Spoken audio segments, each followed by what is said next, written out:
Baby fishes, or larvae, are very small. Can you find them in here?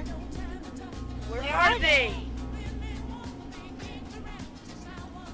You need a microscope just to get a good look at them. So we can't just follow larvae around the ocean, watching what they do to survive. Instead, we use big nets and even bigger boats to catch these tiny fish. So then, back to the question. How do you figure out why some larvae survive and others don't? Fish ears figure into the answer. Fish ears? Did you know fish have ears? If you could open the head, you'll find some bones that look like tiny rocks. The ear bones. They're not just great for fish, they're great for biologists because they teach us a lot about the fish's life.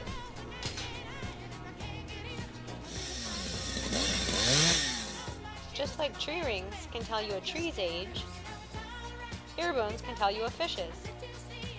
Put them under a microscope and suddenly you know not only how many days old the fish is, you know how much it grew each day of its life. That's important information in figuring out the survival of fish larvae. Do larvae that grow really fast in the first few days have an edge? Hurry! Or do they only have to grow fast right before they make their way to the coral reef? Let's do it later. Or maybe larvae survive better if they spend time in places where food is plentiful, even if predators tend to hang out there too. Watch out for the barracuda! We don't really know! It makes sense that growing fast is a good thing for fish larvae. Why? Because if you want to swallow something, it must fit into your mouth.